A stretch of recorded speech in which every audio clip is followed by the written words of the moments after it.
Hola Maca, ¿cómo estás? Muy buenos días. Claro, el Transantiago no repunta respecto a la situación de las empresas que le otorgan el servicio al transporte público, pero a eso sumado a la dificultad financiera que ya tiene completamente el sistema, eso sumado, por ejemplo, a el tema medioambiental. Queremos conocer detalles respecto a esto, y es que estamos junto a Luis de Grancha, académico de la Universidad de Diego Portales, experto en transporte, para conocer detalles respecto a esta materia, porque el Transantiago una vez más está en crisis, al menos ha dado a conocer la situación financiera. Son aproximadamente 656 millones de dólares en pérdida del 2015.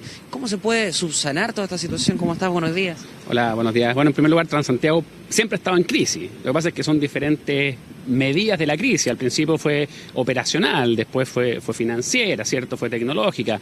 Y hoy en día lo que ocurre es que hay empresas de capitales extranjeros, ¿cierto?, que tienen importantes deudas con sus acreedores y que, producto del aumento en los costos y por otra parte de la reducción en los ingresos debido a la pérdida de pasajeros y a la evasión, ¿cierto?, no son capaces de satisfacer sus compromisos financieros con sus acreedores internacionales. Bueno, tomando en consideración la situación financiera, que está muy difícil para al menos 2 o 3 empresas del Transantiago, ¿qué pasó con la fiscalización de parte del gobierno? ¿Faltó allí poner más ojo, por ejemplo, con estas empresas?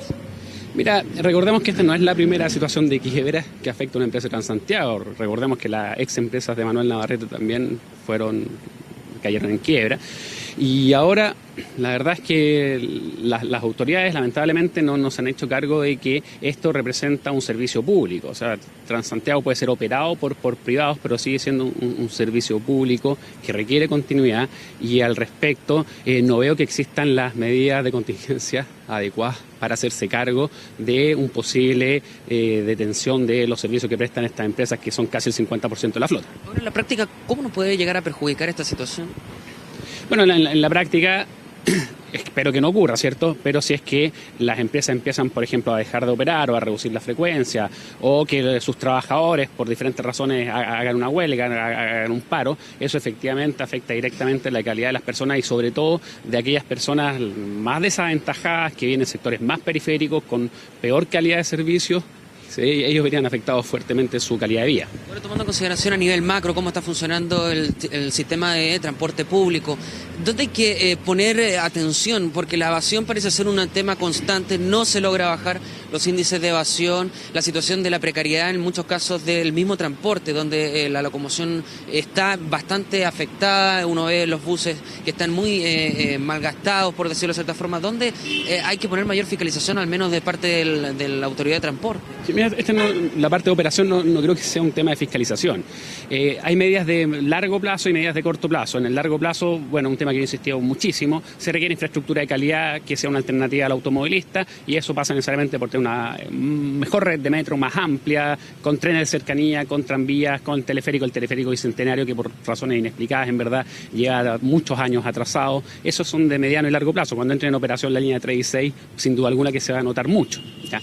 Pero en el corto plazo, ¿qué es lo que se viene? Se viene la licitación que debiera empezarse el 2017, ¿ya? ¿Y qué cosas son necesarias para la nueva licitación del Transantiago? En primer lugar, que los terminales sean estatales, sean tuición del Estado. ¿Por qué? Porque de esa forma se reducen las barreras de entrada para que entren nuevos oferentes, nuevos competidores con menores costos, ¿cierto? Se reduce los costos del sistema también porque no te cobran de nuevo los terminales. Recordemos que todos los terminales que hoy en día ya son de los privados, ya fueron pagados con el subsidio que ponemos todos los chilenos y ahora en la nueva licitación te los van a volver a cobrar cuando ya los pagaste con el subsidio. Entonces es fundamental que los terminales sean tuición del Estado. Segundo, requieren empresas mucho más chicas. Hoy en día las empresas son gigantes, no puedes dejar de operar, no puedes quitarle el servicio porque no tienes a quién pasárselo. Entonces necesitas subir de 7 empresas que hay actualmente, necesitas subir a cerca de 30 y 40 empresas y al mismo tiempo mucho más chicas, empresas más pequeñas de menor tamaño que además tienen menores costos.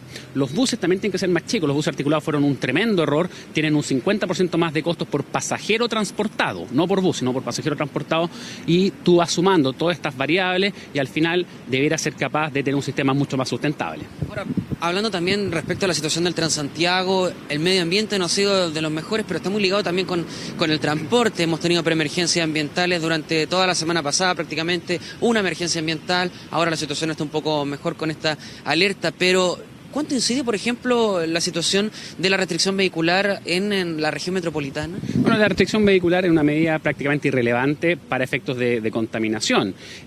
Los automóviles representan del PM2,5 algo así como un 3% del total. Acá los principales responsables son, en primer lugar, las fuentes fijas basadas en la calefacción a leña, ¿sí? Y en las fábricas, en los procesos industriales. Y dentro de las fuentes móviles, el gran responsable de la contaminación en Santiago y en todo el mundo, en verdad, son los camiones. Por lo tanto, tratar de culpar o responsabilizar al automóvil, especialmente a los catalíticos, es un poco sin sentido. Y lo vimos el fin de semana en que estuvieron 200.000 autos fuera de la capital y se decretó emergencia. Por lo tanto, la verdad es que no tiene mucho sentido esa política. Se ha hablado mucho del factor asado luego de los partidos de la selección chilena. ¿Eso puede incidir también? Yo creo que es tremendamente irresponsable empezar a asociar los asados, actividades domésticas de ese tipo, ¿cierto?, con los niveles de contaminación. Las autoridades ni siquiera tienen un catastro de la cantidad de asados que se hacen en Santiago y menos en un partido de fútbol. Por lo tanto, es una conjetura al voleo que no tiene ningún sustento empírico. Vuelvo a la pregunta que también tiene relación con la fiscalización. En esta materia también falta fiscalización, ver al Ministerio del Medio Ambiente, por ejemplo,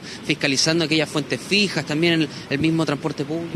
Bueno, yo creo que efectivamente el problema de la calefacción a leña, que es el principal motor de contaminación de Santiago, es un problema de fiscalización.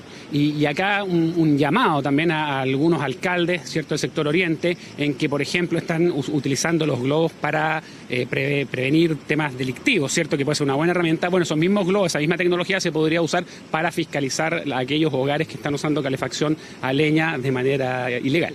Falta mejorar este sistema predictivo de la situación de la emergencia y preemergencia ambiental, por ejemplo. Bueno, el modelo predictivo de episodios críticos de alerta, emergencia y preemergencia tiene una capacidad predictiva levemente superior a lanzar una moneda al aire. Por lo tanto, es difícil que se pueda mejorar porque el fenómeno es tremendamente complejo. El problema es cuando se le da demasiada importancia a esa predicción. Bien, muchísimas gracias. Encantado. Bien, y pues estábamos escuchando a Luis Legranche, experto en transporte académico de la Universidad Diego Portales, entregándonos más detalles respecto a esta situación, a esta grave situación, Maca, que está afectando al transporte público, pero también a esta situación medioambiental que viene muy aparejada respecto a los buses del Transantiago, por ejemplo, y los automóviles que andan en la capital. Claro, y me quedo con sus palabras al inicio de tu entrevista, cuando tú le preguntas sobre esta nueva crisis. Él dice, bueno, el Transantiago, la verdad es que desde su origen siempre ha estado en crisis, solo que ha pasado por distintos momentos más complejos que otros, una situación aún muy pendiente. Gracias, Sebastián, ya nos encontramos. Bien, hasta luego.